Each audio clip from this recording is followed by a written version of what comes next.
kalau bicara aktivitas di pasar tradisional, apalagi saya sebagai pimpinan tertinggi di pasar gitu ya, pasti bergerak terus, Pak. Olahraga kita rutin, paling dulu memang saya maraton gitu, Pak. Saya dulu lari, tapi pandemi masuk ya mulai berhenti, jadi mulai kita sedikit mengurangi aktivitas berkerumun gitu ya. Jadi mungkin lebih banyak kita ya sepedahan, jalan kecil gitu ya, Pak. Kebetulan juga saya sama anak juga suka balap, Pak. Jadi memang kegiatan-kegiatannya paling diisi dengan kegiatan seperti itu. Tetapi sekali lagi sebenarnya untuk menjaga kondisi fisik itu istirahat yang harusnya lebih cukup. Saya salah satu penyintas COVID di klaster pertama. 2 bulan saya dirawat gitu ya, jadi cukup lama. Karena waktu itu tahun lalu kita juga mengerjakan proyek kerjaan yang cukup besar, bansos. Tapi sekaligus juga menjaga supaya pasar atau pedagang itu tetap bisa survive. Nah ini yang memang pastinya energinya dibutuhkan besar. Dan kebetulan ada kebakaran, Pak. Jadi pedagang kalau sudah ada musibah seperti itu lupa, Pak. Pokoknya COVID nggak COVID, kita harus hidup. Karena nggak COVID pun kita juga bisa mati, Pak, kalau misalkan ekonominya nggak bergerak. Jadi ini bagian dari karakteristik masyarakat kita. Jadi sekali lagi saya dan tim kita mencoba menjaga, paling dengan kemarin kita walaupun belum semua grup ya Pak, karena memang waktu itu saat ini masih pandemi, kita cuma beberapa kelompok kita hiking, kita mengisi kegiatan-kegiatan yang memang bisa membuat kita sehat gitu ya. Tapi Pasar Jaya sebenarnya punya banyak prestasi di bidang olahraga. Kita itu futsal itu selalu juara 1, Pak. Kalau nggak juara 1, juara 2 lah. Tapi maksimal juara 1 terus, Pak. Piala kita cukup banyak. Kemudian bulu tangkis juga kita cukup kuat. Sepak bola kita. Jadi memang banyak juga mungkin bukan atlet lah ya. Karyawan-karyawan kami yang juga penyuka olahraga yang juga saat ini terus berjalan. Jadi ya menjaganya ya harusnya memang dengan istirahat yang cukup sih. Walaupun memang agak sulit gitu Pak. Ngurus pasar ini saya mimpin 4.000 pasukan di pasar modern, salah satu perusahaan retail yang sudah lama gitu ya.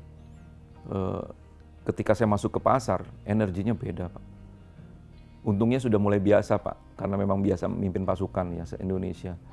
Jadi ketika masuk pasar yang cuma di Jakarta aja Pak, luar biasa. Karena memang kalau di BUMD itu hiruk pikuk sosial ekonomi budayanya itu dan politiknya itu masuk Pak. Jadi memang ya inilah gitu ya, nggak cuma pikiran tapi juga kemudian fisik juga perlu disiapkan.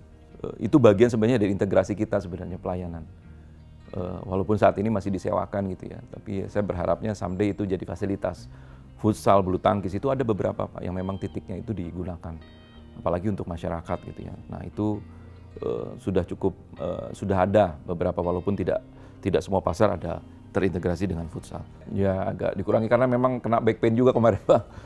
Jadi dokter bilang coba diimbangi dengan renang dan olahraga. Ya mungkin ya memang usia kayak Pak mungkin. Jadi kurang pemanasan jadi ada efek juga. Karena sudah lama Pak saya lari itu sekitar udah 10 tahunan lah gitu. Saya main musik. Saya dulu ya Pak, dulu gitaris dari zaman SMP saya sudah manggung. Jadi saya senang musik gitu ya. Itu bagian dari hobi saya, menyeimbangkan otak kiri kanan lah Pak. Gitu. Saya dulu memang kalau bicara idolanya itu dulu saya pernah bawain The Beatles Pak. Jadi memang dulu grup band yang menjadi salah satu saya bisa naik panggung ya itu. Tapi musisi-musisi tua Pak saya dulu, paling Ian Antono dulu gitarisnya gitu ya, saya suka gitu ya karena dulu seneng. Saya di SMA itu juga tampil gitu ya. Ada biasanya pentas seni. Memang saya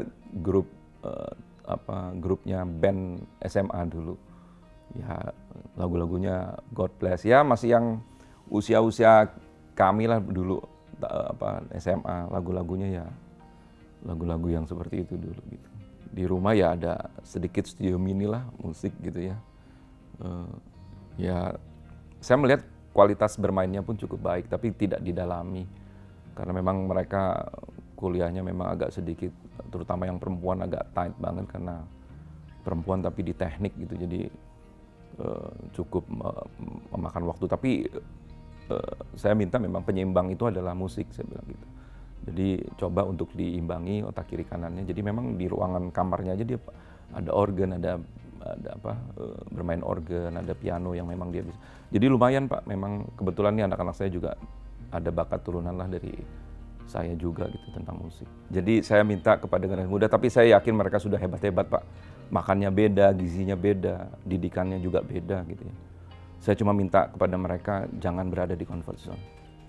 Berusaha menciptakan lapangan pekerjaan, jangan kemudian mengambil peranan untuk bekerja. Walaupun itu pilihan bagi setiap orang, tapi saya berpikirnya ayo jadi generasi yang menciptakan lapangan pekerjaan Pak. Gitu. Sehingga kemudian mungkin ada yang tidak bisa berjiwa wirausaha, mereka menjadi pekerjanya gitu ya Pak. Tapi yang bisa berjiwa wirausaha, ayo ciptakan lapangan pekerjaannya. Gitu. Karena inovasi, kreativiti yang anak muda punya saat ini itu sangat melebihi kami Pak. Jadi kami bahkan justru salut dengan para generasi muda sekarang ini. Yang terpenting jangan berada di comfort zone dan coba untuk menyambut bola, jangan menunggu bola.